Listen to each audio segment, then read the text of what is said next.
නමෝ තස් භගවතු අරහතෝ සම්මා සම්බුද්දස්ස නමෝ තස් භගවතු අරහතෝ සම්මා සම්බුද්දස්ස නමෝ තස් භගවතු අරහතෝ සම්මා සම්බුද්දස්ස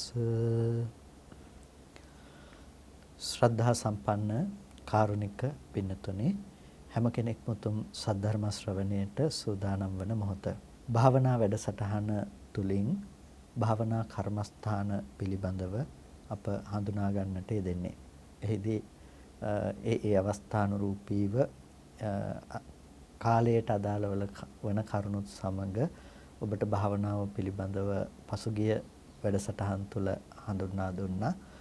මොකද ඒ සුදුසු අවස්ථාවල ඔබේ හිත තුල ඇතිවන චේතනාවන් හඳුනාගෙන ඊට ප්‍රතිවිරුද්ධව ඒ භාවනා කිරීම යුතු නිසා අපි භාවේතීති කියලානේ කියන්නේ භාවනා කියලා කියනකොට අපි සිත දියුණු කරන නිසා නැතිනම් වඩන නිසා තමයි ඒකට අපි භාවනා කියලා කියන්නේ.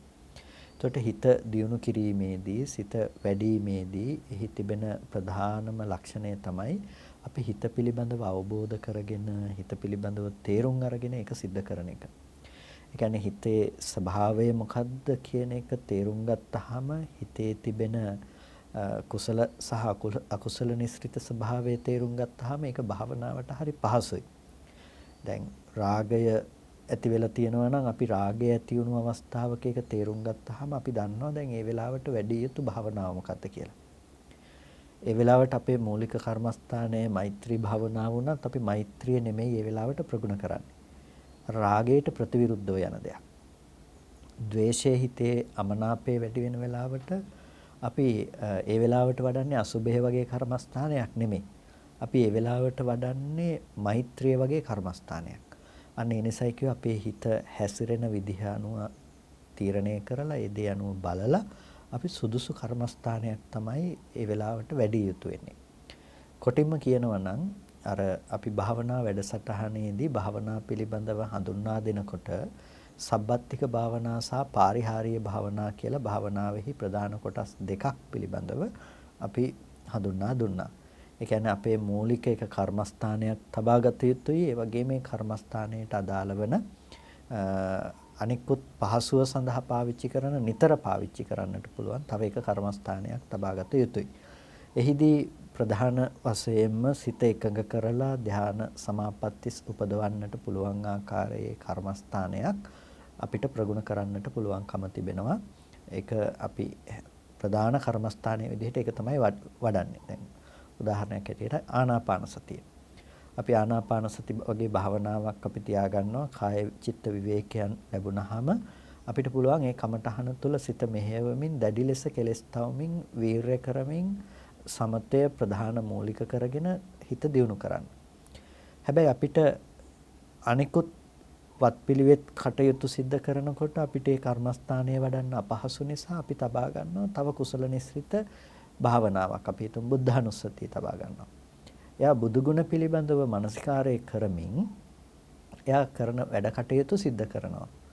ඊට පස්සේ ආපහු එයා අනික් කටයුතු සිද්ධ කරනකොට වැඩ කටයුතු නැති අවස්ථාවලදී භාවනාවේ නියැලෙනකොට ආපහු ආනාපාන සතිය මුල් කරගෙන කරනවා. මේ තමයි සමතය වැඩිීමේදී පොදුවේ ගත්තාම අපි භාවිත කරන ක්‍රමය.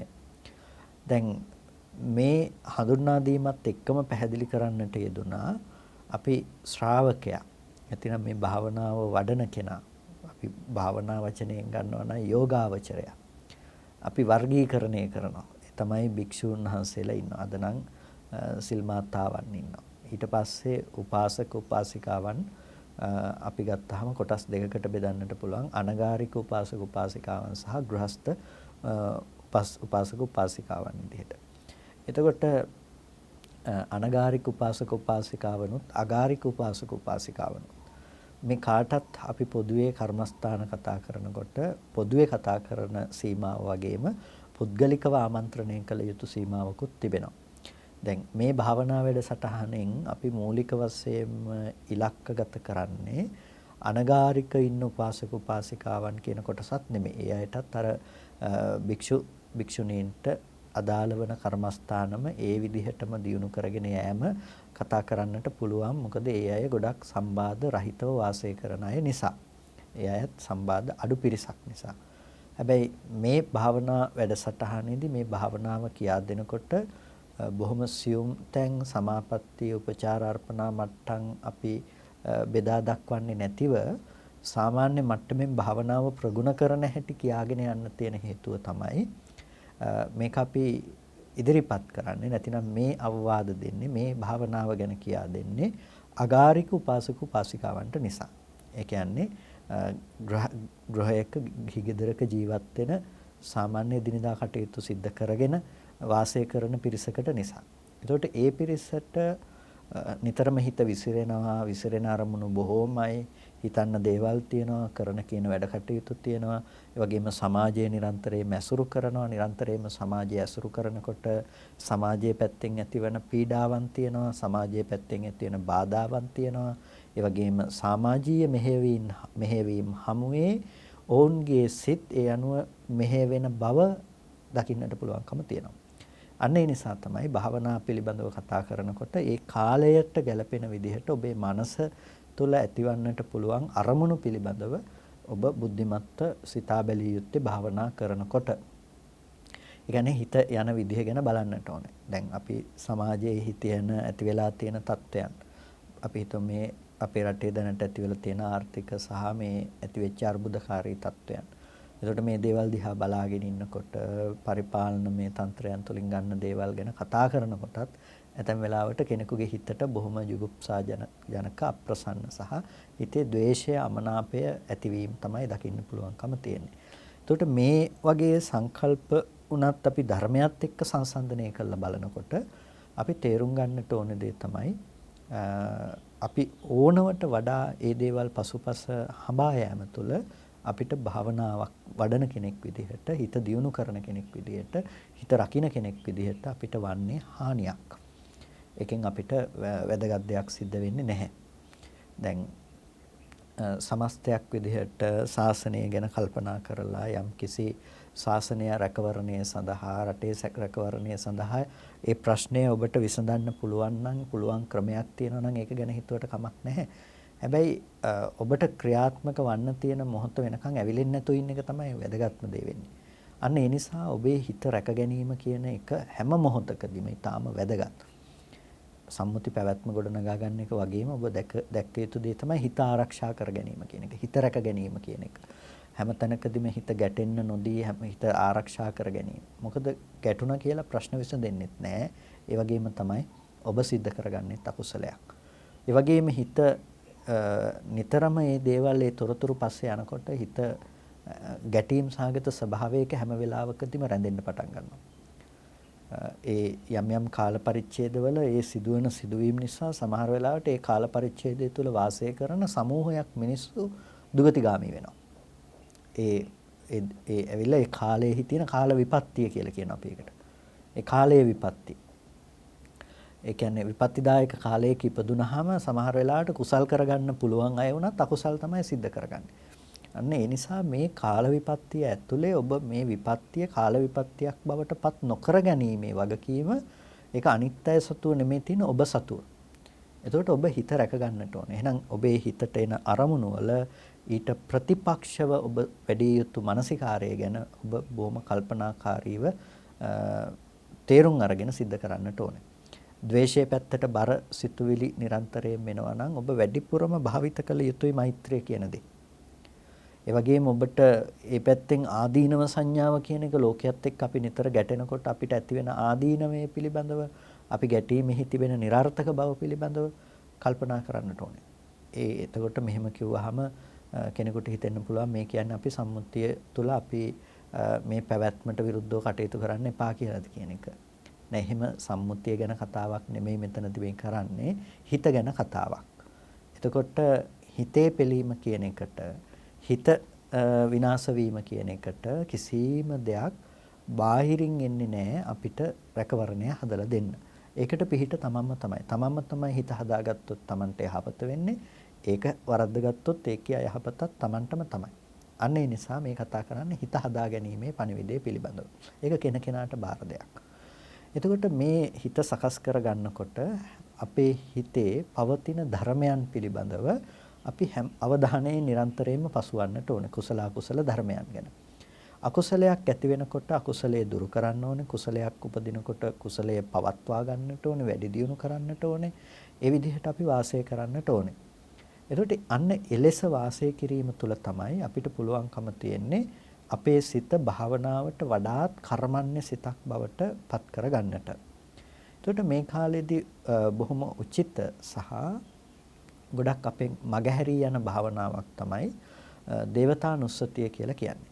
දැන් මේ දේවතානුස්සතිය කියලා කියනකොට මේ අනුස්සති භාවනාවන්ගෙන් ඇතම් කෙනෙක් මේ දේවතානුස්සතිය කියන දේ ප්‍රතික්ෂේප කරන්නටත් පෙළඹෙනවා. බුදුහාමුදුරු දෙවියන් ගැන පිළිබඳව අනුස්සතියක් දේශනා කළා නැහැ. මේකෙදි කියන්නේ ද්වයතාවයේ දකින්න කියලා. මේකට මේ වචන ආරූඪ කරන අර පද බිඳ බිඳ අර්ථකථන දෙන්න හදන ඇතමුන් නිසි. නමුත් බුදුරජාණන් වහන්සේ දේවතාවන් පිළිබඳව දේවතානුස්සතිය පිළිබඳව අනුස්සති භාවනාවක් හැටියට පෙන්වා දෙනවා. ද්වයතානුපස්සනා සූත්‍රය කියලා ද්වයතාවයේ පිළිබඳව කතා කරන වෙනම ගැඹුරු දහම්පර්යායක් තියෙනවා. ඒකත් අර විකෘති මතධාරීන් ඉදිරිපත් කරන කරුණු ද්වයතාවය ගැන එකක් නෙමෙයි වෙනම කතාවක්. මෙතනදී අපි තේරුම් ගන්නට ඕනේ දේවතානුස්සතිය කියලා කියන්නේ කොහොමද අපි දේවතානුස්සති භාවනාව ජීවිතයට පුරුදු පුහුණු කරන්නේ. දේවතානුස්සති භාවනාව සිද්ධ කිරීමෙන් අපිට ලැබෙන ආනිසංස මොනවද? පහසුව මොනවද? මේවා ඊටාම වැදගත්. දේවතානුස්සතිය වඩන කෙනෙකුට පළවෙනි ලාභය තමයි ලැබෙන තමන්ගේ සිත පිළිබඳව තිබෙන පූර්ණ අවධානයක් ලැබීම. සිහියක් තමන්ගේ සිත පිළිබඳව නිරන්තරයෙන්ම සිහි පැවැත්ම ලැබෙනවා. ඒ වගේම තමයි ඉන්ද්‍රිය සමතාවය ලබා ගන්නට පුළුවන්කම තියෙනවා. භාවනාව ගැන කතා කරනකොට අපිට ඒක ඉගෙන ගන්න පුළුවන්. ඉන්ද්‍රිය සමතාවය උපදිනවා. දෙවෙනි කරුණ. තුන්වෙනි කරුණ තමයි දේවතා සભ્યත්වයේ පිළිබඳව හිතන නිසාම දෙවියන්ට ප්‍රිය පුද්ගලයෙක් බවට පවා ඒ පුද්ගලයාපත් වෙනවා. ඒ වගේම ලෞකික ජීවිතයේ තුල උනත් ඔහු මහේශාක්‍ය පුද්ගලයෙක් බවට පත්වන්නට ඒ සංකල්පනා හේතුවක් බවට පත් වෙනවා. ඒ වගේම ලෝකෝත්තර සමාධියක් ලබන්නට ලෝකෝත්තර මට්ටමේ ඥාන දර්ශනයක් උත්පාදනය කරගන්නට සමර්ථ වන විදිහේ චිත්ත ඒකාග්‍රතාවයක් උපදවා ගන්නට ඔහුට පුළුවන්කම තියෙනවා. මෙන්න මේ වගේ ආනිසංස සමූහයක් අපිට මේ දේවතානුපස්සනාව තුළින් ලබන්නට පුළුවන්කම තියෙනවා. එතකොට දේවතානුපස්සනාව කියලා කියනකොට මොකද්ද මේ දේවතානුපස්සනාව කියලා කියන්නේ? කොහොමද අපි දේවතානුපස්සනාව වඩන්නේ? දේවතානුපස්සනාව කියලා කියන්නේ දෙවියන් පිළිබඳව කොටින්ම පවත්වන මානසිකාර්යය සහ තමා පිළිබඳව පවත්වන මානසිකාර්යය. දෙවියන් පිළිබඳව පවත්වන මානසිකාර්යය කියන එකෙන් මේ දිව්‍ය ලෝකයේ පිළිබඳව තණ්හාවෙන් ඇසුරු කරන එක නෙමෙයි මෙතනදී කියන්නේ දිව්‍ය ලෝකෙ මෙහෙම සැප සම්පත් තියෙනවා මේ තැන්වල මෙහෙම සැප විඳිනවා කියලා තියෙනවා මට යන්න තිබුණා නම් හොඳයි මෙහෙම තැනකට එහෙම කතාවක් හිතන එක නෙමෙයි දේවතානුපස්සනාව කියලා කියන්නේ. දේවතානුපස්සනාව කියලා කියන්නේ අපි කුසල හේතු පිළිබඳව අවබෝධය ඇති කර ගැනීම. කුසල හේතුවක් මගින් ලබන ආත්ම භාවයක් කුසල ඵල හේතුවක විපාකයක් තමයි දිව්‍ය ලෝකයක් කියලා කියන්නේ. එතකොට අර කාමයේ පැත්තෙන් අපි අද ඕලාරික මට්ටමක විඳිනකොට මීට වඩා සුකුමතර වූ කුසල විපාකයක් නිසා උත්පත්තිය ගන්න ප්‍රතිසන්දි ගන්න තැනක් තමයි දිව්‍ය ලෝකය කියලා කියන්නේ. ඒකට කාම ධාතුව තුළ මිනිස්සෙක් හැටියට උපදිනකොට ඒ උපදින්නේ මව් කුසක් අරමුණු වීම තුළ ඕලාරික ශරීරයක් ඕලාරික නාම රූප මට්ටමක් හදා ගන්න පුළුවන් තැනක තමයි ඒ ප්‍රතිසන්දිය ලැබෙන්නේ. එතකොට මේ කුසලය අර ඊටාම බලවතර කුසලයක් බවට පත් නොවන නිසා තමයි ඒ මට්ටමක ප්‍රතිසන්දියක් ඒ විදිහට ලැබෙන්නේ. හැබැයි මේ කුසලයේ ඊටාම සියුම් බලවත් කුසලයක් බවට පත් වෙනකොට ඒ බඳු සිතක ඒ කාම නිස්ෘත ප්‍රතිසන්දිය ලබා දෙන්නට පුළුවන් වන ආත්ම භාවයක්. ඒ කියන්නේ ශක්තිමත් කුසල විපාකයක් හැටියට තමයි ඒ තැනක උපදින්නේ දිව්‍ය ලෝකෙක. ඒකට දෙවියෝ උපදින්නේ මේ මිනිස්සුયો උපදින විදිහේ කතාවකින් නෙමෙයි. දෙවියෝ උපදින්නේ ඕපපාතික ප්‍රතිසන්දි විදිහට. ඕපපාතිකයි කියලා කියන්නේ දෙවියෝ පරිපූර්ණ ආයතන ඇතිව පරිපූර්ණ අංග ඇතිව ඕපපාතිකව ඉබේ පහළ වෙන සත්ව කොට්ටාසයක්. එතකොට ඒ සත්ව කොට්ටාසයන් අතර ඇතැම් තැනක දැක්වෙනවා විවිධ ස්තර තිබෙනවා, විවිධ මට්ටම් තිබෙනවා. ඇතැම් දෙවිවරුන්ගේ දරුවෝ ඉන්නවා. එතකොට මේ දරුවෝ කියලා කියන්නේ මේ මව් කුසක තබාගෙන ඉඳලා බිහි කළා වූ මට්ටමක නෙමෙයි. ඒ කුසල ප්‍රතිසන්දිය තුළ ඇතැම් අය ඒ විදිහට බලාපොරොත්තුවක් තියෙනකොට ඒ බඳු තැන්වල ඒ පින් ඇති අය පහළ වෙනවා. එතකොට මේ දෙවියාගේ දරුවෙක්යයි සම්මුතියක් තියෙනවා. අන්න ඒ ආකාරයට ඒ ලෝකයේ තුල ඒ ලෝකයට අනන්නේ. ඒ කියන්නේ අපි මනුස්ස ලෝකයෙන් අනන්‍යතානේ අපි හඳුනගෙන තියෙන්නේ. මේ සියලු අනන්‍යතා එතෙන්ට අදාළ කරන්න එපා. එතකොට ඒ ලෝකයේ භූමිකාව තමයි ඒක. එතකොට මෙන්න මේ විදිහට දිව්‍ය ලෝකයක දිව්‍ය තලයක උපදින්නේ බලවතර කුසලයකින්. ඊටාම බල සම්පන්න කුසලයකින්. එතකොට දේවතානුපස්සනාව තුල සිදු කරනු ලබන්නේ අන්නේ දිව්‍යමය ආත්ම භාවයක් ලබන්නට දෙවියෙක්ව උපදින්නට හේතු වුණ කුසල හේතු පිළිබඳව මනසිකාරය කිරීම සහ තමන්ගේ සිතෙහි පවත්නා ඒ කුසල ධර්මයන් පිළිබඳව මනසිකාරය කිරීම. කොටිම කිව්වොත් ඔක තමයි දේවතානුපස්සනාව කියලා කියන්නේ. නැත්තම් දෙවියෝ විඳින සැප ගැන හිතේ තින්න එක එහෙම නෙමෙයි. එතකොට අනේ මටත් තිබ්බනම් හොඳයි කියලා මෙහි ලෝභෙන් ඉඳලා ඉවර වෙලා ඒක තවත් එතෙන්ට ලෝභය ඇති කරගෙන ඒ අකුසල සිද්ධ කරගෙන ඉන්න භාවනාවක් නෙමෙයි දේවතානුපස්සනාව කියලා කියන්නේ. එතකොට අපි දිව්‍යමය ආත්ම භාවයක උපදින්නට අපිට කතා වස්තුවක් නම් ගන්න පුළුවන් මේ දෙවියා මෙහෙම කුසලයක් කළා චාතුම් මහරජිකේ ඉපදුනා.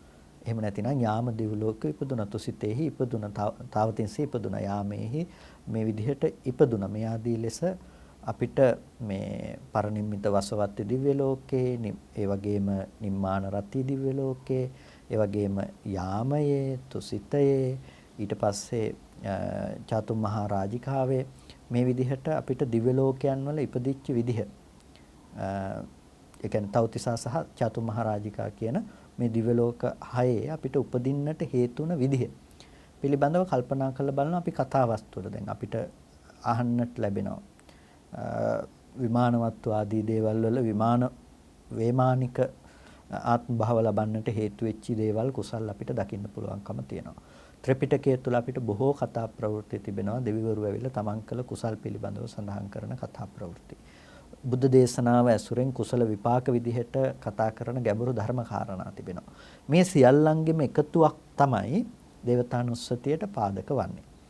එතකොට යම් ශ්‍රද්ධාවකින්, යම් සීලයකින්, යම් සුතයකින්, යම් ත්‍යාගයකින්, යම් ප්‍රඥාවකින් දෙවියෝ ඉපදුනා නම් දේවත්වයට යන පුද්ගලයෙක් සතුව එබඳු මට්ටමේ ශ්‍රද්ධාවක් නම් තියෙන්නේ.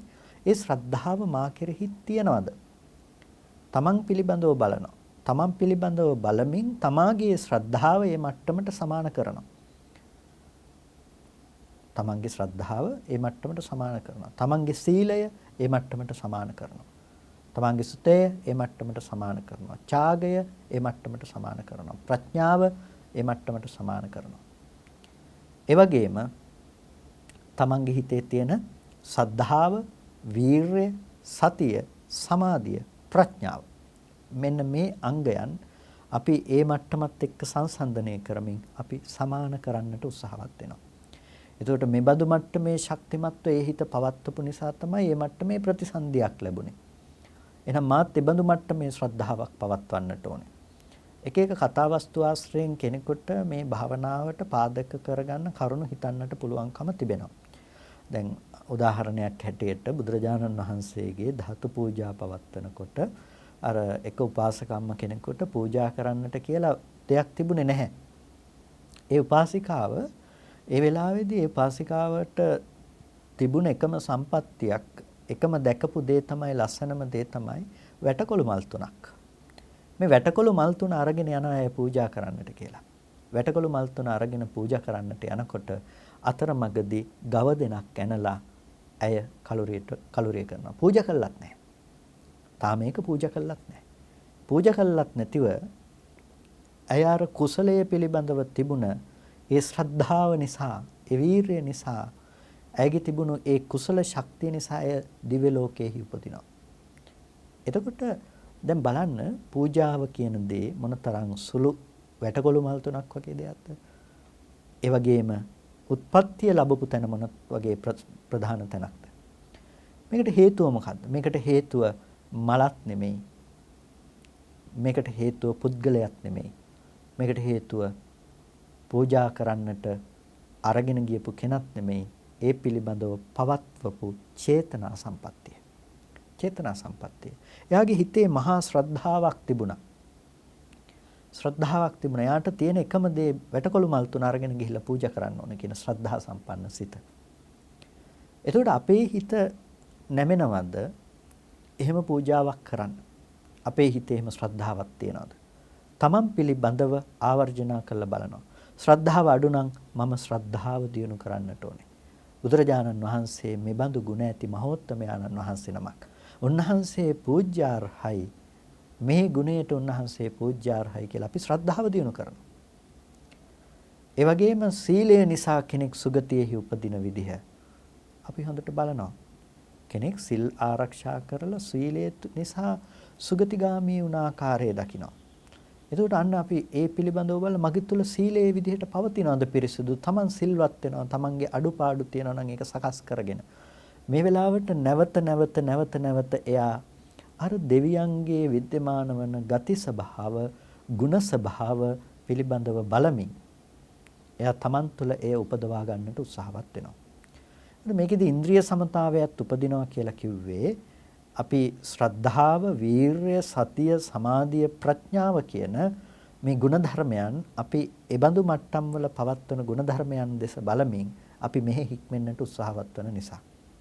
ඒ වගේම සද්ධා, සීල, සුත, ත්‍යාග, පඤ්ඤා කියන මේ ගුණයන් පවා කියන්නේ මේ ආර්ය ධනය කියලානේ අපි කියන්නේ. මෙන්න මේ ආර්ය ධනය නිසා තමයි ඒ අයට එතන උපදින්න පුළුවන්කම ලැබෙන්නේ. දිව්‍ය ලෝකයන් සල්ලි තියෙන්න ඕනේ. දිව්‍ය ලෝකයන් ධනෙ තියෙන්න ඕනේ. ධනෙ නැතුව දිව්‍ය ලෝකයන් බෑ. මොන ධනෙද තියෙන්න ඕනේ? ඒකට පුළුවන් කමක් නැහැ රුපියල් තිබ්බද ඩොලර්ස් තිබ්බද කියලා ඒ දිව්‍ය ලෝකයන් පුළුවන් කමක් නැත්තේ නැහැ. දිව්‍ය ලෝකයන් තියෙන ධනෙ තමයි සද්ධා ධනං, සීල ධනං, සුත, ත්‍යාග, පඤ්ඤා ධනං. මේවා තමයි ධනෙ. එතකොට මේ ධනය Taman තුල ඇති කරගන්න අපි බලනවා එතන ඉපදුනා නම් ඉපදුනේ මේ බඳු මට්ටමේ කෙනෙක්. ඇතැම් අය එතන ඉපදුනේ, ඇතැම් අය එතන ප්‍රතිසන්දි ගත්තේ පූජා කරගන්නවත් කියලා ඊටාම සුළු දෙයක්වත් Taman සතුව නැතුව තියෙනකොට කන්න ලැබුණු එකම ආහාරය දවස් ගණනාවකට Tamanට ලැබුණු එකම ආහාරය පූජා කරලා. ඒක තමයි සුගතිගාමී වෙන්න තිබුණ හේතුව. එතකොට බලන්න එයාගේ හිතේ තිබුණ ශ්‍රද්ධාව. දැන් ඒ ශ්‍රද්ධාවත් එක්ක Tamanගේ හිතේ තියෙන ශ්‍රද්ධාව සමානුපාත කරලා බලනකොට මොකද වෙන්නේ? අපිට පේන අපේ ශ්‍රද්ධාව කොච්චර අඩුද කියලා. ඔබ හිතන්නකෝ ඔබ තුලින් ඔබට දවස් ගාණක් කන්න හම්බෙලා නැහැ. ඔබ කුසගින්න ඉන්නවා. ඔබ කුසගින්න ඉන්නකොට ඔබට යම් කිසි විදිහකින් ඔබට හම්බෙනවා දාහනයක්. කෑම ටිකක් හම්බෙනවා, කෑම පාර්සලයක්. ඔබ කුසගින්න ඉන්නකොට ඔබට කෑම පාර්සලයක් හම්බෙනවා. දවස් 3ක් විතර ඔබ කාලා නැහැ. හැබැයි කවුරු හරි පිණ්ඩපාත යනවා දකින්න. ඔබට පුළුවන් ද ගිහිල්ලා මහා සංඝරත්නය අරමුණු කරගෙන මේ ලැබුණු පූජාව පූජා කරන්න. කුසගින්නේ වේදනාව එක පැත්තකින් දැනෙනකොට ඔබ කොහොමද පූජා කරන්නේ? ඒක පූජා කරන්න බෑ. හිතේ මහ බලවත් ශ්‍රද්ධාවක් නැත්තම්, බලවත් ප්‍රඥාවක් නැත්තම්, කුසලයේ පිළිබඳව මහ සිහියක් නැත්තම්, වීරයක් නැත්තම් ඒක අරගෙන ගිහිල්ලා පූජා කරනවා කියන දේ කරන්න බෑ. ඒකට මහ ශක්තිමත් හිතක් තියෙන්න ඕනේ. එතකොට මේ ශක්තිමත් හිතෙන් අරගෙන ගිහිල්ලා තමයි මේක පූජා කරන්නේ. එතකොට මේ කාලය තුල හැම මිනිස්සෙකුටම අපි ගත්තොත් අපේ ලංකාවේ ජීවත් වෙන බොහෝ දෙනෙකුට බොහෝ අපහසුතාවලට බොහෝ පීඩාවන්ට මුහුණ පාන්නට සිද්ධ වෙන කාලයක්. වෙනතුනේ අපි තියෙන කාලේ පින්කම් කරාට වඩා පින ගැන හිතන්න ඕනේ කාලයක්. අපේ හිත කුසලයේ ශක්තිමත්ද නැද්ද කියන එක අපිට තීරණය කරගන්න පුළුවන් කාලයක් මේක. තියෙද්දි විතරක් පින්කම් කරන එක නෙමෙයි අපේ තියෙන බුද්ධිමත්කම විය යුත්තේ. කුසලය කියන එක අත් නොහැර සිද්ධ කිරීම. ඒ වගේම කුසලය කියන එක මහ බලවතර ශ්‍රද්ධාවකින් සිද්ධ කිරීම. එතකොට මේ ශ්‍රද්ධාව නැතුව ඒක අපිට කරන්න පුළුවන් කමක් නැත්තේ නෑ. සමහර අය සද්ධාසුමන තමන්ගේ කොණ්ඩේ දන් දීලා කෙස් ටික කපලා දන් දීලා දන් දීපු අවස්ථා අපි දන්නවනේ. ඉතිහාසයේ කතා ප්‍රවෘත්ති වල දැක්කනවා සද්ධාසුමනගේ කතා වස්තු අපි අරගෙන බැලුවොත් එහෙම සමහර අය බැල මෙහෙකම් කරලා දන් දෙනවා. ස්වධනයෙන් දන් දෙන්න එක රජ කෙනෙක් ගිහිල්ලා එයා උපයන්නට ඕන කියලා වෙස්වලාගෙන ගිහිල්ලා කුඹරකට ගිහිල්ලා ගොයන් කපලා දන් දෙනවා. පින්නතුනේ මේ තමයි දානය. මහා නියං කාලයක සමහර වෙලාවට අපිට දකින්න පුළුවන් අපේ ඔය ඉතිහාස කතා ප්‍රවෘත්ති වල එකම කරගහක් ඇසුරු කරගෙන පවුලක් ජීවත් වෙනවා. කර කියලා ගස් වර්ගයක් තියෙනවා. මේ ගහේ කොළ බොහොම වියලි කාලයට ඔරොත්තු දෙන ගහක්. මේ කොළ බොහොම රසවත් කොළ එහෙම නෙමෙයි, බොහොම නීරස කොළ. හැබැයි ගුණදායකයි. මෙන්න මේ කොළ අනුභව කරලා ජීවත් වෙන පවුලක් ඒ අයට ඉතුරු වෙන කොළ ටික භික්ෂුන් වහන්සේලාට දන් දෙන එක අවස්ථාවකදී. එතකොට මෙන්න මේ වගේ අපි දේවල් දකිනකොට මේ දිව්‍ය ලෝකයේ උත්පත්ති ලබන්නට ඒ අයට හේතු වුණ කරගත්ත බලවත් කුසල්. දැන් ඒ කුසල් එක්ක සමානුපාත කරලා ඔබ ඔබේ මනස තුල බලනවා හැම වෙලාවකදීම මට ඒ බඳු මට්ටමේ ශ්‍රද්ධාවක් තියනවාද?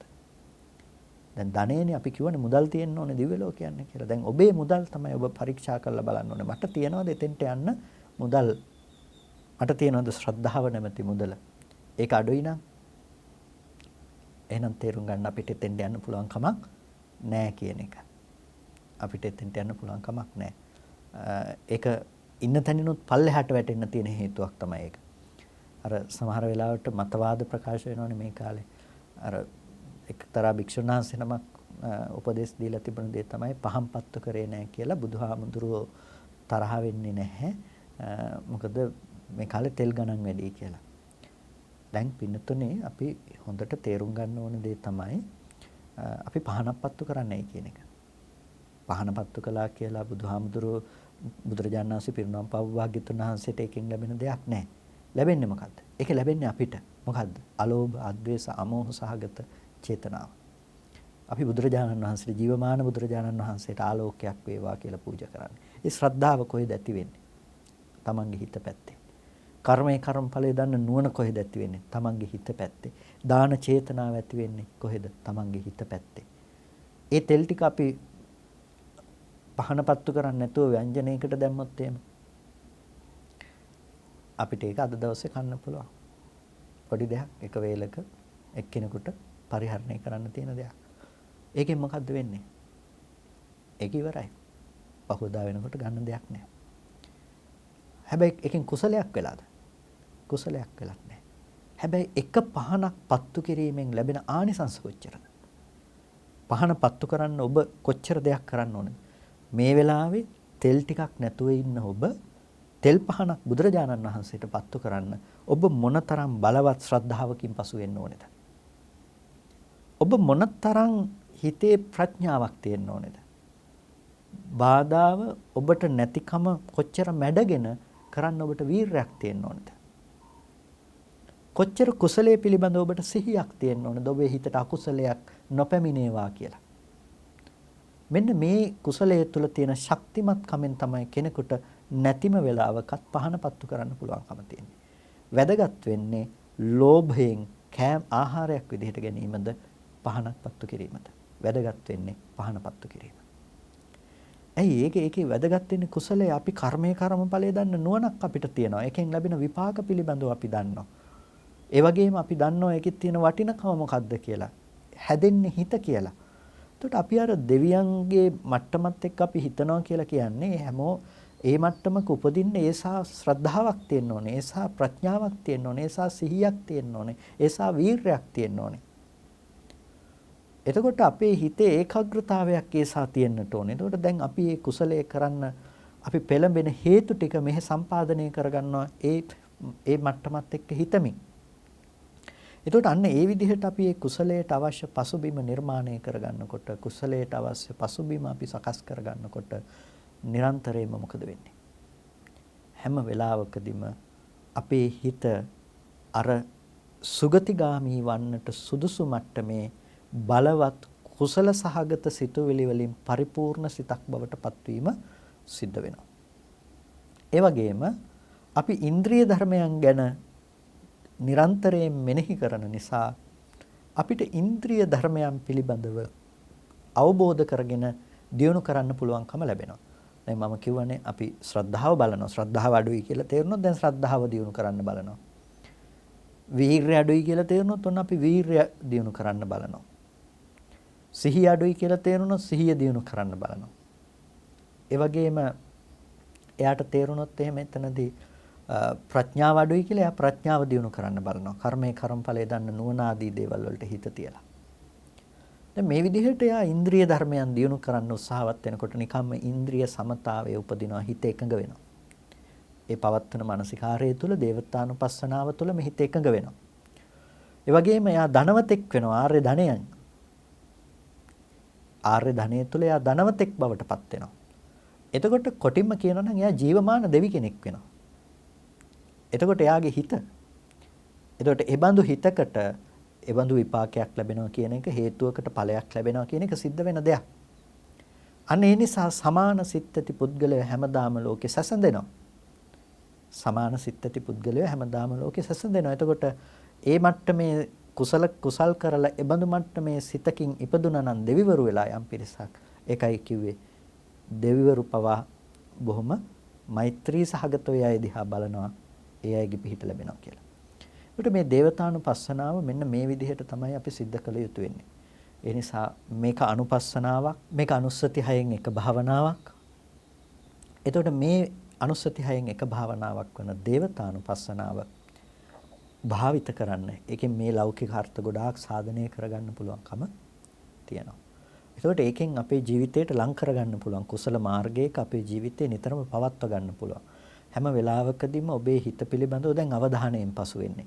අන්න අපිට නූපන් අකුසල් නූපදවන්න, උපන් අකුසල් දුරු කරන්න, නූපන් කුසල් උපදවන්න, උපන් කුසල් වැඩි දියුණු කරන්න පුළුවන්කම තියෙනවා. මේ තමයි දේවතානුපස්සනාවේ ditta ධම්මවම අපි ලබන දේ. අපි ලබන යහපත. එතකොට මේ විදිහට දේවතානුපස්සනාව දියුණු කරන කෙනෙක් හැම මොහොතකම තම සිතට නැඹුරු වූ කෙනෙක්. තම ආධ්‍යාත්මයට නැඹුරු වූ කෙනෙක්. එයා බාහිර ලෝකෙට නැඹුරු වෙලා ඒ අරමුණුත් එක්ක ගැටි ඉන්න යන කෙනෙක් නෙමෙයි. එයා දකින්නේ තමන්ගේ හිතේ තිබෙන කුසල නිස්ෘත සිතුවිලි වැඩි කරගන්න විදිය. තමන්ගේ හිතේ තියෙන ඉන්ද්‍රිය වැඩි කරගන්න විදිය. තමන්ගේ හිතේ තිබෙන ආර්ය ධනය වැඩි කරගන්න විදිය. ඒකට මෙන්න මේ විදිහට එයා නිරන්තරයෙන්ම එයාගේ හිත කුසලයේ තුල බලවත් කුසල චිත්තයන් උපදව ගන්නවා. හිත එකඟ වෙනවා. අකුසල් ටික යටපත් වෙලා යන්න පටන් ගත්තා. එතකොට ඒක පාදක කරගෙන යාට පුළුවන් රාගය දුරු කරන්න පුළුවන්, ද්වේෂය දුරු කරන්න පුළුවන්, මෝහය දුරු කරන්න පුළුවන්. ඒක පාදක කරගෙන එයා රාගය දුරු කරන්න පුළුවන්. බුර පුරා නැගෙන රාගසිතුවිලි තියෙනවා නම් එයා බලනවා රාගය හේතු කරගත්තොත් කෙනෙක් යන්නේ දුගතියට. එහෙනම් මම මෙතන විරාගය උපදව ගන්නට ඕනේ. ලෝභය ඇති වෙනොත් මම යන්නේ දුගතියට. මම මෙතන අලෝභය ඇති කර ගන්නට ඕනේ. එතකොට එයා අර දෙවියන් එක්ක සමානුපාත කරමින් ශාක්‍යත්වයේහි දෙවියන් තබමින් මෙතන හික්මෙනකොට එයාගේ හිත හැම වෙලාවකදීම බොහොම උසස් තැනකට එයාට ගන්න පුළුවන්කම තියෙනවා. එතෙන් ප්‍රතිසන්දි වශයෙන් යන්න. හදිස්සියේ හරි මේ ජීවිතේ නිවන් දකින්න බැරි වුණොත් ඒ තලයට සුදුසු මට්ටමේ හිත වඩලා තියෙන නිසා ඒ තලයේ දිව්‍ය ලෝකේ ප්‍රතිසන්දිය ගන්න හෝ ඒක හේතුවක් බවට පත් වෙනවා. එතකොට මෙන්න මේ විදිහට හිත දියුණු කරලා වීරය වඩන්නට පුළුවන්කම තියෙනවා. මෙහෙම වීරය වඩනකොට ඒක පාදක කරගන්න පුළුවන් ඊට පස්සේ විපස්සනාව පැත්තට. ඊට පස්සේ විපස්සනාව පැත්තට ඒක පාදක කරගන්න පුළුවන්. කොහොමද විපස්සනාව පැත්තට ඒක පාදක කරගන්නේ? විපස්සනාව පැත්තට පාදක කරගන්න දැන් අපි බැලුවේ මේ දේවතානුපස්සනාව තුළ අපි කරේ අර පුද්ගල භාව වශයෙන් බලන දෙයකටත් වැඩිය මේ සිතේ කොටස් පිළිබඳව යම් විච්ඡේදනයකුත් එක්ක මේක කළේ. මේ ශ්‍රද්ධාව, මේක තමයි ශ්‍රද්ධාවේ ස්වභාවය.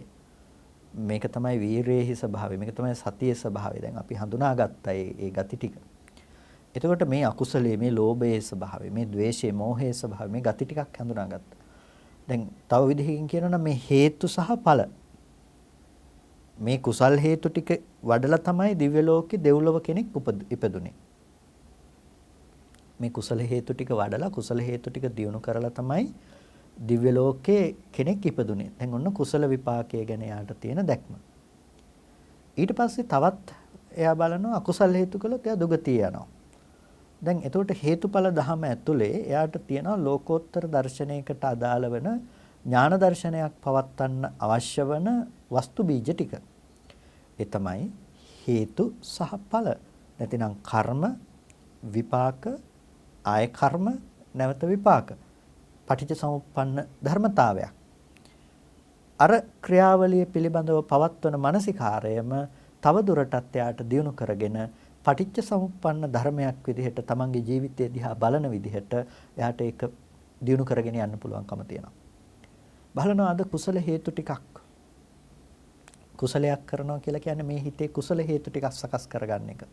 එතකොට ඒ තැනක අවිද්‍යා කර්ම තණ්හා කියන ටික යෙදුනට පස්සේ තමයි යම් තැනක ප්‍රතිසන්දි වශයෙන් යන්න පුළුවන්කම තියෙන්නේ. ඒකට කියනවා අවිද්‍යා සංඛාර තණ්හා උපාදාන භව කියලා. එතකොට මේ කුසල් සිතකට ස්කන්ධ ටිකකට යෙදෙන තණ්හාව කියන මේ කෙලෙස් ටිකත් කුසල කර්මය කියන කර්මයක් මේ ටික ඔක්කොම එකතු වුණාම මොකද වෙන්නේ? කුසල භූමියක ප්‍රතිසන්දි වශයෙන් යන්න පුළුවන්කම හැදිලා තියෙනවා. අපි දෙවියෙක් කියලා පුද්ගලයෙක් කියලා කිව්වට මෙබඳු කර්මසිතකට විපාකයක් විදිහට ඒබඳු තැනක් ඇසුරු කරගත්ත විඥානයක් පහළ වුණා. එතකොට මේ විඥානයේ හැකියාව අනුව එතන නාම රූප සකස් වුණා. අපි එතකොට මේ පවතින පුද්ගල බව දුරවන්නට සුදුසු වුණ දර්ශනයක් ඊට පස්සේ දිනු කරනවා. මේ හේතුව නිසා එතන ඵලයක්. නැවතේ ඵලය ඇති වෙච්ච තැන එයා නැවත හේතු සකස් කරගන්නවා. එයා පුද්ගලයෙක් Taman දෙවියෙක් කියලා දැකලා එතන නැවත හේතු සකස් කරගන්නවා. නැවත හේතු සකස් කරගන්නකොට ඒ හේතු වලට ඵලය නැවත සකස් වෙනවා. එතකොට මේ ලෝකේ හැම වෙලාවකදීම අපි පුද්ගල භාවයකින් ඇසුරු කළාට මෙතන පවතින්නේ හුදෙක්ම හේතුඵල ධමක පැවැත්ම නේද? මෙන්න මේ දර්ශනයේ පේන විදිහට තමන් පිළිබඳවත් එලෙස බලනවා, බාහිර පිළිබඳවත් එලෙස බලනවා. එතකොට පටිච්ච සමුප්පන්න ධර්මතාවයේ පිළිබඳව නුවණ ඇති කරගන්නට පුළුවන්කම තියෙනවා. ඒකයි කිව්වේ ලෝකෝත්තර ඥාන දර්ශනය උපදවන්නට මේක පාදක කරගන්නට පුළුවන් මේ වඩන භාවනාව. එතකොට මෙන්න මේ විදිහට දේවතානුපස්සනාව ඔබ මුලින් ඉඳලා දියුණු කරන්න පටන් ගන්න. පළවෙනියටම මේක වැඩිීමේදී ප්‍රායෝගිකව වැඩිීමේදී මේ භාවනාවේ ස්වභාවය අනුව ඔබට එදිනදා වැඩ කටයුතු කරමිනුත් මේක කරන්න පුළුවන්. ඉස්සෙල්ලා ටිකක් හැබැයි පුරුදු කරන්න දේවතානුපස්සනාව පුරුදු කරනකොට ඉඳගෙන ටිකක් පුරුදු කරන්න. එතකොට පන්සලකට ගියපු වෙලාවක වඩා සුදුසුයි. ඔබ කුසලයක් කරපු වෙලාවක වඩා සුදුසුයි. හවසට තුන්රුවන් වන්දනා කරපු වෙලාවක දහවල බුද්ධ පූජාව උදෑසන බුද්ධ පූජාවක් පූජා කළ වෙලාවක වඩා සුදුසුයි. ඒ වෙලාවේ විනාඩි 10ක් 15ක් අරගෙන තමන්ගේ හිතේ තිබුණු චෛතසික ධර්මයන් පිළිබඳව මෙනෙහි කරන්න පටන් ගන්න. චෛතසික ධර්මයන් කියනකොට මෙතනදී ප්‍රධාන කරගන්නේ ශ්‍රද්ධාව. බුදුරජාණන් වහන්සේ පිළිබඳව තමන්ගේ හිතේ තිබුණු තුනුරුවන් පිළිබඳව තිබුණු ශ්‍රද්ධාව කොහොමද? ඊට පස්සේ හිතේ තිබුණු වීරය කොහොමද? හිතේ තිබුණු සිහිය කොහොමද? ඒ වෙලාවේ තමන්ගේ කුසල හිත පිළිබඳව තිබුණු සිහිය කොහොමද? හිතේ ඒ වෙලාවේදී බුදුරජාණන් වහන්සේ පිළිබඳව කරපු මානසිකාර්යය ඇතුලේ තිබුණු ඒකාග්‍රතාවය මොකද්ද? ඒක ගැන එතන ඒ වෙලාවේ තිබුණු ඒ කර්මඵල දන්නා ප්‍රඥාව මොකද්ද? මානසිකාර්යය කරන්න. ඔබට තේරෙයි අඩුපාඩු. මට අද සිහිය තිබුණේ නැහැ වන්දනා කරනකොට. මට අද ශ්‍රද්ධාව පැත්ත ඇති වුණේ අඩුවෙන්. ඒ වගේම මට මේක අද බෑ කියලා හිති තමයි කළේ. වීරය අඩුයි. මේ විදිහට ඔබේ හිත පිළිබඳවම වර්ගීකරණයක් ඔබට අඩුපාඩු තේරෙයි. ඔබ හිතන්න ශ්‍රේෂ්ඨ දෙයක් ලබන්න පුළුවන්කම තියෙන ශ්‍රේෂ්ඨ හේතුවකින්. එතකොට දිව්‍ය ලෝකයක එබඳු සියුම් මට්ටමක ප්‍රතිසන්දිය ලැබෙනකොට එබඳු මට්ටමක උත්කෘෂ්ඨ කුසලයක් මට තියෙන්න ඕනේ. එතකොට දෙවියෙක් වෙලා උපදින තැනක එතන සීලය කියන එක මේ ශ්‍රද්ධාව කියන එක බොහොම දියුණු මට්ටමක් තියෙන්නට ඕනේ. වීරය කියන එක දියුණුව තියෙන්නට ඕනේ. සිහිය කියන එකේ කර්මය ඇතුලේ බොහොම දියුණුව තියෙන්නට ඕනේ. සමාධිය ඒකාග්‍රතාවය කියන එක දියුණුව තියෙන්නට ඕනේ. ප්‍රඥාව දියුණුව තියෙන්නට ඕනේ.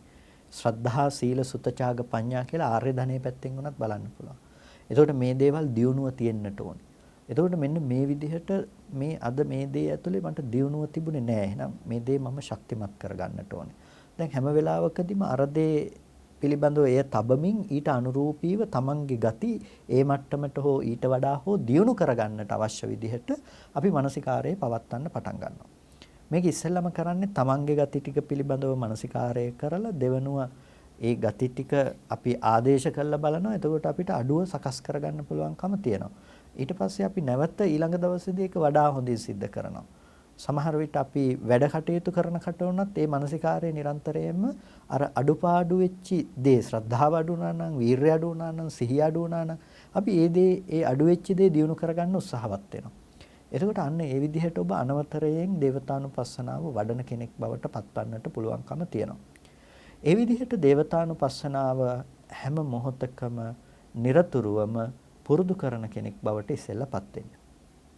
ඊට පස්සේ ඒක පාදක කරගෙන විපස්සනා පැත්තට නැඹුරු වෙන්න පුළුවන්. ඒක හැම වෙලෙම මේක නිකම්ම මේක අතහැරලා දාලා විපස්සනා පැත්තට ඔබ දියුණු වෙනවා කියන එක මේ හිත අරගෙන යනවා කියන එක නෙමෙයි මෙතනදී කියන්නේ. මෙතනදී කියන්නේ අර භාවනාව හොඳට හිතට ප්‍රගුණ කරලා සිත එකඟ වෙන මට්ටමට තමන්ගේ හිතේ අකුසල විතර්ක දවසේ අඩු කරගෙන කුසල විතර්ක වැඩි කරගන්න පුළුවන්කම තිබෙනකොට ඔබ අන්න එතනදී බුද්ධිමත්ව බලන්න පටන් ගන්නවා. මොකක් ගැනද බලන්න පටන් ගන්නෙ? විපස්සනාව පැත්තෙන්. මෙතන මම කියලා පුද්ගලයෙක් විදිහට හම්බ වෙනවා. දෙවිවරු කියලා පුද්ගලයෝ විදිහට අපිට සත්වයෝ විදිහට හම්බ වෙනවා. මෙතන පවතින්නේ හේතුඵල ධර්මයක්නේ. එතකොට මේ එකම හිතක පැවැත්මක් නෙමේ අතීතේ තිබුණු මෙහෙම හිතක් නිසා තමයි වර්තමාන විඥාන නාම රූප සලආයතන පස්ස වේදනා කියන මේ ටික ඇති උනේ. එතකොට අතීතයේ තිබුණු කුසල හේතුවක් කුසල සංස්කාරයක් කුසල සංස්කාරයකට හේතුුනේ අවිද්‍යාව කියන දේ. ඒ බඳු සංස්කාර නිමිත්තකට ස්කන්ධ ටිකකට තණ්හා කළ නිසා තමයි තණ්හාව ඇති වෙච්ච තැන අල්ලගත්ත නිසා තමයි මේ විදිහට උපප්‍රාප්ති භවයකට ආවේ විඥානයේ නාම රූපය අසුරු කරන්න පටන් ගත්තේ. එතකොට කුසල භූමියක් විදිහට අද මිනිස්සෙක් කියලා කියන තැනක අපි එතන නාම රූපය අසුරු කරන්න පටන් ගත්තා. දැන් මේ විපාක විඥාණය මේ නාම රූපය අසුරු කරගෙන යම් තාක් කාලයක් පවතීද ඒ තාක් කාලයක් නැවත නැවත මේ ප්‍රසාද රූප උපදවනවා. මේ විපාකයක් මේ කර්මයක විපාකයක් මේක සත්වයක් නෙමෙයි. කර්මය වෙනස් වුණොත් විපාකේ වෙනස් වෙනවා. එතකොට මේ විපාකයේ ලැබිලා තියෙන කර්මයකට අනුරූපව දැන් අපි කුසලයේ ගැන කොටිම මේ තැනනේ අපි මේ දේවතානුපස්සනාවට පාදක කරගත්තේ කර්මයට විපාකයක් දෙවියෙක් කියන තැනක. ඒ නිසා අපි ඒ කර්ම සහ විපාක දිහා බලලා අපි අපේ කර්මය කියන තැන හදාගත්ත එක කළේ. දැන් ඒකම පාදක කරගන්නවා එතන සත්පුද්ගල සංඥාව ඉක්මවා යන්න. ඒතකොට සත්පුද්ගල සංඥාව ඉක්මවා යන විදිහට අපි එතන මානසිකාරය කරන්න නැවත නැවත පටන් ගන්නවා. එතකොට ඔන්න අපිට මේක පාදක කරගෙන අපි විපස්සනාව පැත්තට මේක හිත දියුණු කරන්න පටන් ගැනීමක් වුණා. ඒකට විපස්සනාව පැත්තෙන් අපි හිත වඩනකොට විපස්සනාව පැත්තෙන් හිත දියුණු කරනකොට එය මූලික කරගෙන එය ප්‍රධාන කරගෙන අපිට පුළුවන්කම තියනවා විපස්සනාව කියන දේ මූලික කරගෙන මාර්ග ඥාන උපදවන්න, ඵල ඥාන උපදවන්න. එතකොට මේ දේවතානුපස්සනාව කියන මේ භාවනාව ඇතුලේ අපිට යන්න පුළුවන් දුර ප්‍රමාණය. මේක පාදක කරගෙන නිවන දක්වා අපිට යන්න පුළුවන් දුර ප්‍රමාණය. ඒ නිසා මේක සරල දෙයක් හැටියට දකින්න එපා. මේක බොහොම ගැඹුරින්, ඊටාම සියුම් නුවණක් තියෙන කෙනෙකුට තමයි මේක කරන්න පුළුවන්කම තියෙන්නේ. දේවතානුපස්සනාව වඩන කෙනෙක් බොහොම ප්‍රමුදිතව ජීවත් වෙන, තෘප්තිමත්ව වාසය කරන කුසලකාමී පුද්ගලයෙක්, අනිත් අයගේ අවධානය දිනාගත්ත පුද්ගලයෙක් බවට නිරන්තරයෙන්ම පත් වෙනවා. ඒ වගේම මේ පුද්ගලයාට ඒ වඩන කුසලය සුගතිගාමී වීම පිණිස ඒකාන්ත වශයෙන්ම හේතුවක් බවට පත් වෙනවා. නැවතත් කියන්නේ දේවතානුපස්සනාව කියලා කියන්නේ දෙයියෝ ගැන තණ්හාවෙන් හිත ඉන්න එක එහෙම නෙමෙයි. දේවතානුපස්සනාව කියලා කියන්නේ එතනට යන්න හේතු වුණ එබඳු මට්ටම් වල තිබෙන යම් ශ්‍රද්ධා සීල සුත ත්‍යාග පඤ්ඤාදී දේවල් තියෙනවා නම් යම් ශ්‍රද්ධාවක් වීරයක් සතියක් සමාධියක් ප්‍රඥාවක් තියෙනවා නම් එබඳු මට්ටමේ ගුණධර්ම තමන් තුළ විද්‍යමානද අවිද්‍යමානද කියලා බලලා තමන් තුළ ඒ ගුණධර්ම දියුණු කරගන්න තිබෙන එක මානසිකාර ක්‍රමයක්. ඒ ඔස්සේ ලෝකෝත්තර මාර්ගයට ප්‍රවේශය සලසා ගන්නා ක්‍රමයක් තමයි දේවතානුපස්සනාව කියලා කියන්නේ. නිසා මේ කාල පරිච්ඡේදය ඔබට ඊටාම වැදගත් දේවතානුපස්සනාව දියුණු කරන්න දුෂ්කර කාලයක්, දුෂ්කර වටපිටාවක්, දුෂ්කර කාලයක දුෂ්කර වටපිටාවක් තුළ කුසලය ඔබේ ජීවිතෙන් ඈත්ව යන්නට නොදී කුසලය ඔබේ ජීවිතය තුළ පුරුදු පුහුණු කරන්න. මොකද ඒ කුසලයේ විතරයි ඔබට යම් දිනක පිහිට උපකාර පිණිස පවතින්නේ. ඒ නිසා ඒ කුසලයේහි නැවත නැවතත් අප්‍රමාදී වන්න, ඒකම අනුපස්සනාවක් බවට පත් කරගන්න, දේවතානුපස්සනාව මගින් නිර්වාණය කරා යන මාර්ගය සකස් කරගන්නට හේතුවක් බවට පත් කරගන්න. ඉතින් කල්පනා කරගන්න සද්ධර්ම ශ්‍රවණය කරලා යෝනිසෝ මනසිකාරයේ පවත්තලා වටිනා කුසලයක් හැමදෙනාම සිද්ධ කරගන්නට යෙදුණා. ඒ සිද්ධ කරගත්ත සියලු කුසල ධර්මයන් අපි අනුමෝදන් කළ යුතු අයට අනුමෝදන් කරමු. පළමුවෙන් අපට අර්ථයෙන් ධර්මයෙන් අනුශාසනා කළ අපේ ධර්මාචාර්ය අවසරයි මාංකඩවල සුදස්සන ස්වාමීන් වහන්සේට, අවසරයි මාංකඩවල නන්දරත්න ස්වාමීන් වහන්සේට, ස්වාමීන් වහන්සේලා දෙනමටම උතුම් නිවනින් සැනසීම පිණිසම හේතු උපනිශ්‍රේම වේවා කියලා ප්‍රාර්ථනා කරනවා.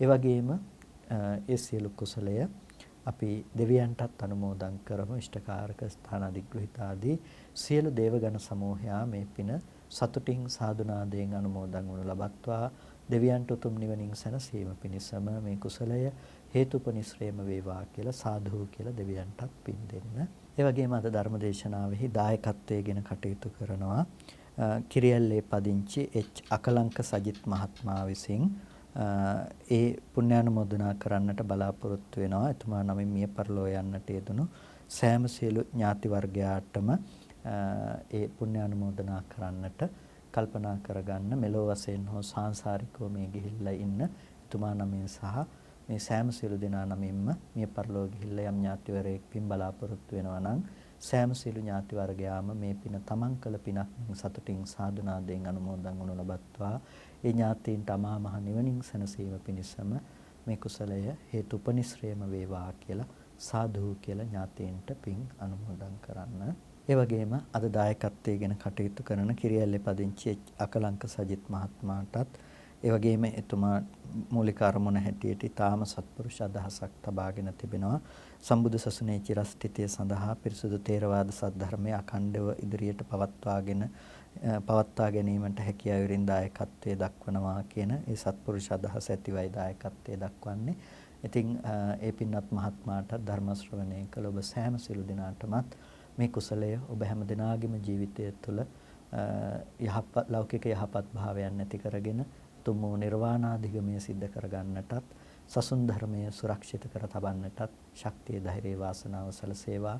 හැම දිනාටම නිදුක් නිරෝගී සුවපත් භව චිරජීවන සම්පත්තිය අමා මහ නිවනින් සැනසීම සඳහාමත් මේ කුසලය හේතුපනිශ්‍රේම වේවා කියලා සාදු කියලා පින් අනුමෝදන් වන්න. හැම දිනාටම තෙරුවන් සරණයි.